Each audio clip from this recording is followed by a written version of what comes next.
Queridos, com muita alegria, quero saudá-los com a paz do Senhor. Quero convidá-los ao texto que está no meu coração para conciliar a proposta temática na carta de Paulo aos Efésios, capítulo 2, versículo 11 e o 12. Portanto, lembrai-vos de que vós, noutro tempo, eras gentios na carne, chamados incircuncisão pelos que na carne se chamam circuncisão, feita pela mão dos homens. Que naquele tempo estavais sem Cristo, separados da comunidade de Israel e estranhos aos concertos da promessa, não tendo esperança e sem Deus no mundo. Queiram tornar os vossos assentos, aqueles que assim podem fazê-lo. Enquanto quero agradecer a Deus pelo rico privilégio de pela primeira vez estar na Delve, e para isso quero agradecer carinhosamente ao pastor José Carlos, com a sua muito digna esposa, a pastora Rosângela. Muito obrigado, presidente desta igreja, como também ao pastor Márcio, vice-presidente, com a diaconisa Dinha. Em vossos nomes, quero externar a minha gratidão a todo este coeso ministério, a esta igreja. Que Deus vos abençoe. Quero reverenciar e usar o nome do pastor Natanael como vice-presidente da convenção, e em seu nome externar a reverência a todos os demais pastores, obreiros de outras igrejas, regiões adjacentes, igrejas colimãs. Que Deus vos abençoe e, consequentemente, toda a comitiva ou todas as comitivas aqui presentes, cujas apresentações foram bem notórias. Quero registrar a minha gratidão ao pastor Ricardo pela receptividade desde a minha chegada, representando todos vós, como também pastor Eduardo, presbítero Jantes, que estivemos mais próximos, juntos. Que Deus os abençoe. Queridos, prometo não me estender, amanhã é dia útil, mas quero compartilhar convosco, bem verdade, que existe uma proposta temática, e dentro desta proposta temática quero usar o texto e o contexto, tanto histórico, cultural, bíblico, para trazer uma mensagem estimulativa. Obviamente, quando nós debruçamos sobre o contexto da cidade de Éfeso, os irmãos hão de convir que era uma cidade que estava em ascendência por conta de fazer parte do Império Romano. É uma cidade no contexto asiático, mas que na época Roma predominava e era uma das principais cidades daquela região da Ásia Menor. Quando nós analisamos a carta, obviamente que Paulo, com o auxílio, ou mais precisamente, quando Áquila e Priscila, na sua terceira viagem, Paulo é deixado ali em Éfeso e Paulo vai para Antioquia e Jerusalém. Eles dão início a um trabalho que iria eclodir na Ásia Menor, e com o retorno de Paulo, o trabalho explode por sobrenaturais, quase que indizível, porque a Bíblia diz, alguns chamam força de expressão, que o Evangelho, por meio da cidade de Éfeso, foi conhecida em toda a Ásia. Quando nós analisamos o contexto, veja que isto aconteceu por volta dos anos 50, 52 depois de Cristo. E esta igreja foi desenvolvida de um poder tão tremendo que a Bíblia diz que publicamente os mágicos queimavam os seus livros e confessavam a fé em Cristo. Então aquela igreja chamou a atenção de toda a Ásia, mas o que é interessante é que cerca de 10 anos depois, por volta dos anos 62 depois de Cristo, então Paulo está enviando uma carta estimuladora. Isso implica nos dizer que a igreja já não era mais a mesma no contexto de viver o sobrenatural de Deus. Por isso que o texto que nós lemos, Paulo traz uma lembrança, algo do passado. Lembrai-vos, em nosso contexto, quem vocês eram. Então, se os irmãos observarem, Paulo, na carta aos Efésios, ele faz uma diferença entre judeus e gentios, entre filhos e escravos, entre cidadãos e forasteiros. Quando quero pedir a sua permissão para contextualizar a Bíblia, para entendermos o privilégio que nós temos como gentios. Se nós começarmos a história no livro do Gênesis, tendo em vista que Paulo, dentro do contexto temático, está falando de um tempo passado, algo que estava oculto em Deus. Quando nós olhamos a criação do ser humano, capítulo 1, versículo 26 do Gênesis, os irmãos hão de saber que a Bíblia diz que Deus nos criou para sermos perfeitos. E dentro desta criação, diz o escritor no livro de Jó, que no discurso de Eliú, Jó 33, versículo 4, que o Espírito de Deus nos fez, nos formou, e o Todo-Poderoso nos deu fôlego de vida. No contexto, alguns eruditos dizem que o Espírito nos fez tão perfeito que quis habitar em nós, para nos fazer viver o sobrenatural. Nós fomos criados dentro de algo sobrenatural. Sobre está acima. Observe que a natureza foi criada, o natural, mas o homem acima, sobrenatural. Então, observe que esse Espírito vai ligar o homem ao sobrenatural, que está acima do natural, que transcende o entendimento humano. Então, quando nós analisamos o contexto da criação, a Bíblia mostra que o ser humano foi criado para isso, para viver o sobrenatural de forma eterna. Está escrito. Portanto, com o advento do pecado, no capítulo 3, diz a Bíblia, destituído o homem foi deste contexto sobrenatural, da presença de Deus. Então, isso implica dizer, disse Paulo, que afastado o homem foi e voltou e começou a viver o natural. Quando nós analisamos o efeito do pecado, se os irmãos observarem, do capítulo 1 do Gênesis ao capítulo 11, já está dizendo, são 11 capítulos. Quando nós analisamos o contexto bíblico como um todo, em termos de capítulos, são 1189 capítulos. Implica dizer que do capítulo 1 ao capítulo 11 representa menos de 1% da história bíblica. Quando nós analisamos em versículos, dando cerca de 299 versículos, o começo, que o homem foi criado sobrenatural, perdeu este direito, decepcionou, Deus recomeçou, decepcionou. Isto é o que está do capítulo 11 do capítulo 1 ao 11.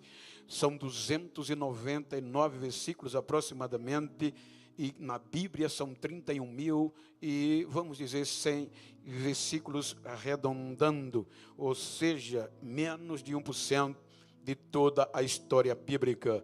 Então, no capítulo 12 do Gênesis, os irmãos observam que a iniciativa sempre veio de Deus. O homem cai e Deus busca trazê-lo de volta ao sobrenatural. Quando nós analisamos o capítulo 12, então Deus vai elaborar, pôr em prática um projeto para voltar a viver o sobrenatural. Literalmente, dentro das Escrituras, desde a queda de Adão, o ser humano não pôde viver mais esse período sobrenatural. Você observa que desde o capítulo 3 até o 12, não há relato de intimidade com Deus de forma profunda. Quando nós observamos o capítulo 12, então Deus, no meio do marasmo, no meio da falta de adoração, em que diz a história que todas as famílias da terra haviam se perdido e a idolatria predominava, então Deus vai buscar um ser chamado humano, Abrão, para, por meio dele, levantar um projeto espiritual para que ele pudesse trazer de novo o sobrenatural. Capítulo 12 do Gênesis, versículo 3, está escrito. Por favor, a mídia me ajuda, eu vou precisar para dar base no que eu falo. Capítulo 12 do Gênesis, versículo 3. Observe: abençoarei os que te abençoarem, e amaldiçoarei os que te amaldiçoarem, e em ti, definitivo, e em ti serão benditas todas as famílias da terra. Então, o objetivo de Deus com Abraão era, primeiro, trazê-lo para o sobrenatural. Consequentemente, todos os descendentes deste DNA tinham o direito e até de viver o sobrenatural. Então, quando nós analisamos Gênesis, Abraão acredita. Capítulo 15, versículo 13, Deus diz, capítulo 15, versículo 13, de mais Abraão, eis que 13, então disse a Abraão: saiba de certo que peregrina será a tua semente em terra que não é sua, e servi-lo-á e afligi-lo-ão 400 anos. Quando nós vamos para o livro de Gênesis, capítulo 40, versículo 26, vamos na continuidade para ser bem rápido. Gênesis 40, 26, você vai observar que a semente de Abraão vai se proliferando sobre a terra. 40, 26, por favor. Então diz 46, 26, que a Bíblia diz que da descendência, da semente, todas as almas que vieram com Jacó do Egito, que descenderam dele, fora as mulheres dos filhos de Jacó, todas foram 66 almas. No versículo 27, com o adendo de Jacó, de José e Benjamim e Manassés, 70 almas. Vejam que agora desce para o Egito um povo vindo de uma semente, formado 70 almas, que iam posteriormente ter direito ao sobrenatural. Só eles. É aqui que Paulo faz a diferença. Nós, gentios, todos que não faziam parte desta semente, são nações, gentios. O que o texto que nós lemos diz: para Israel posterior, imundos, ou seja, escravos, forasteiro. Só para os irmãos terem uma ideia, judeus, filhos de Abraão, filhos, nós, gentios, forasteiros, escravos. Por que eu estou dizendo isso? Porque, sendo filho, você tem acesso à profundidade do Pai. O seu filho chega na sua casa, entra no seu quarto, bagunça o seu quarto, é filho. O escravo nem na sala entra, ele não tem direito. Então, é o que Paulo está dizendo, que nós vamos ficar fora de tudo, mas esses daqui vão ter direito. Então, quando nós continuamos a analisar o livro do Gênesis, observem que quando eles descem para o Egito, cerca de 430 anos depois, alguns professores eruditos dizem que já eram mais de 3.600.000 pessoas da semente de Abraão. São tirados do Egito. Então, saindo eles do Egito, observem que eles não têm ainda relacionamento com Deus.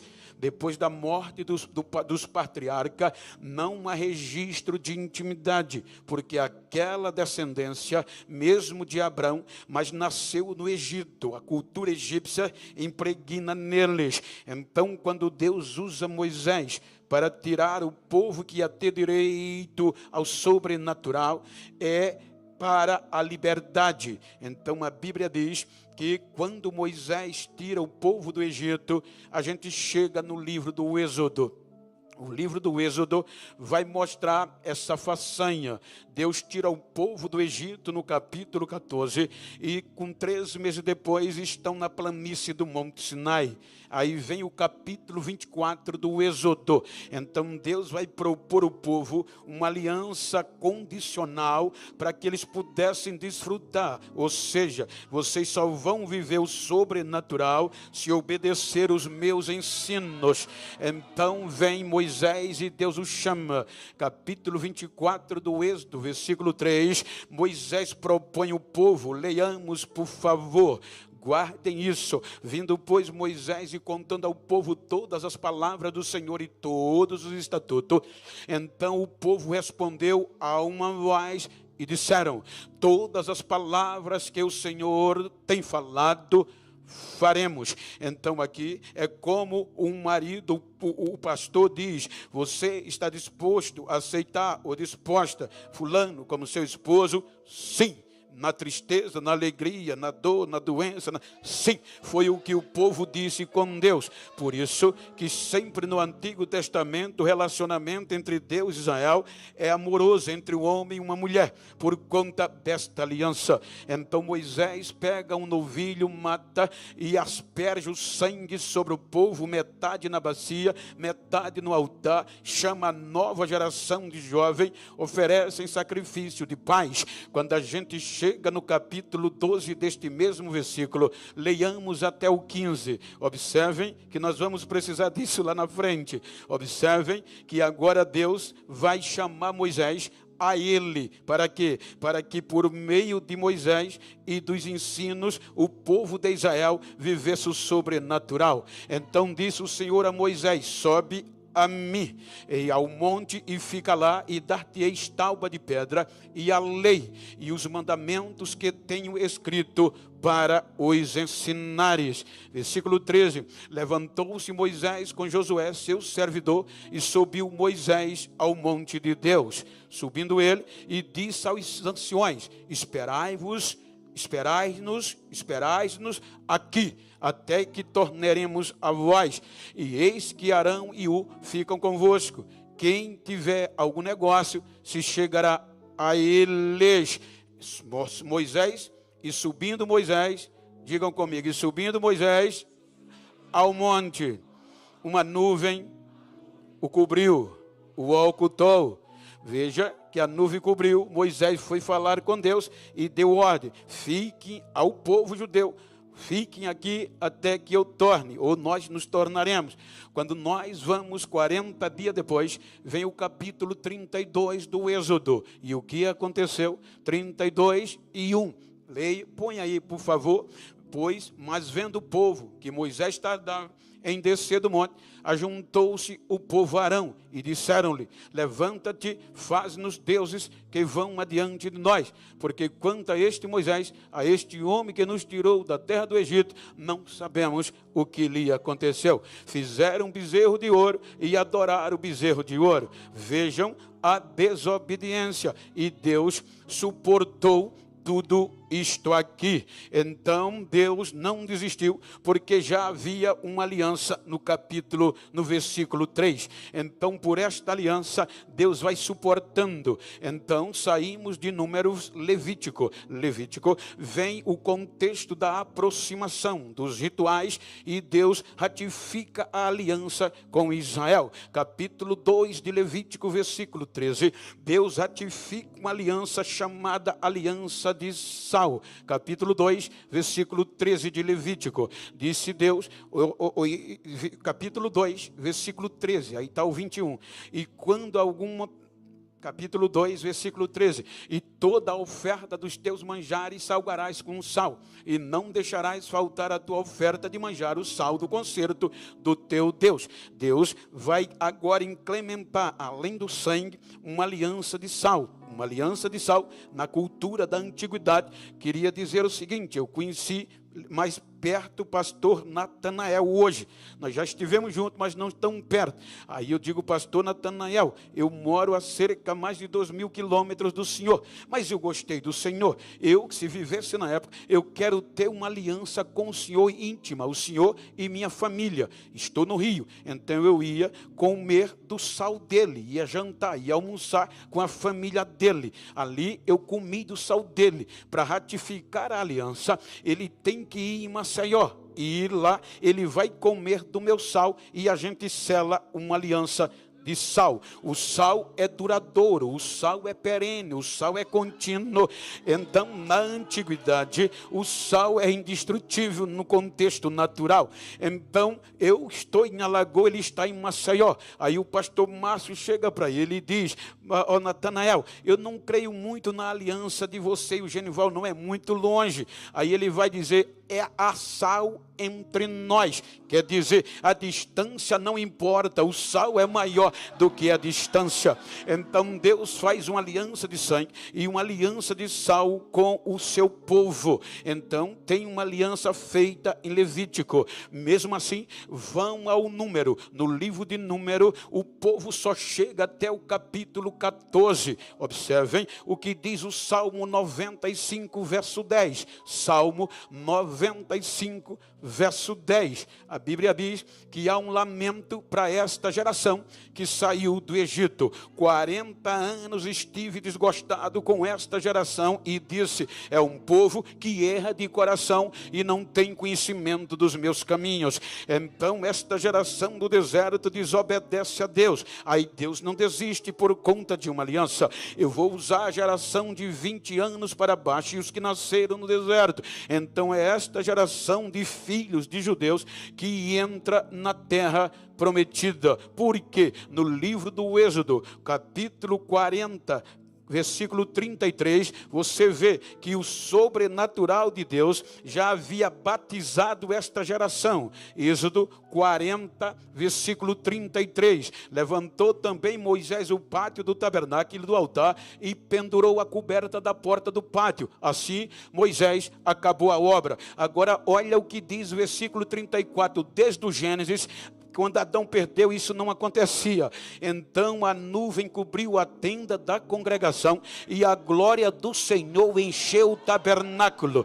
De maneira que o versículo 35 diz, de maneira que Moisés não podia entrar na tenda da congregação, porquanto a nuvem ficava sobre ela e a glória do Senhor encheu a casa. Era uma glória do sobrenatural tão grande. Você já pensou uma glória tão grande que o pastor presidente não tem nem como entrar, porque a glória e o sobrenatural é demais? Foi o que aconteceu, mas esta geração não valorizou. Então aquela outra geração vai entrar na terra prometida. Ela entra, mas não valoriza o sobrenatural, mesmo tendo um testemunho, um memorial, porque diz Josué que quando cruzou o Jordão, Josué capítulo 4, versículo 6, que Deus mandou ele fazer um memorial de pedra, ou seja, para quando os vossos filhos perguntar o que significam estas pedras, você vai dizer que é um sinal do que eu fiz. Eles vão saber o que eu fiz.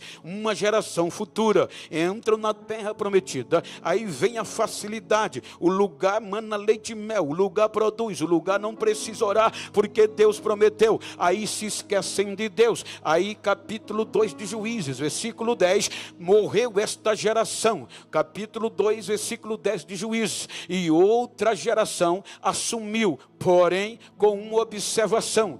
Olha, e foi também congregada toda aquela geração a seus pais, e outra geração após ela se levantou, que não conhecia o Senhor, nem tão pouca obra que ele fizera.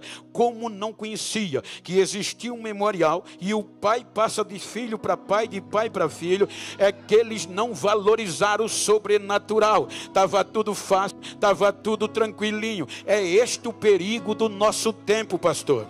Estamos vivendo uma facilidade e um ceticismo tão grande que nós corremos risco de esquecer da nossa história. Nós somos pentecostais, nós nascemos no meio do fogo. A nossa história não é de glamour, é de glória. Por isso que muitos hoje ainda me perguntam e dizem: Bento, tu chegou no ápice, tu prega 4 vezes por mês fora do país, a convite, tu prega nos maiores trabalhos, nas maiores convenções. Só em tu chegar no culto, já o povo já está alegre. Então para de pular, para de falar línguas estranha, para de rodar, vai para o coach que é mais bonito. E eu digo, é até bonito, mas eu vou continuar pregando Bíblia, eu vou continuar pregando Pentecostes, porque eu nasci do sobrenatural, eu venho do sobrenatural.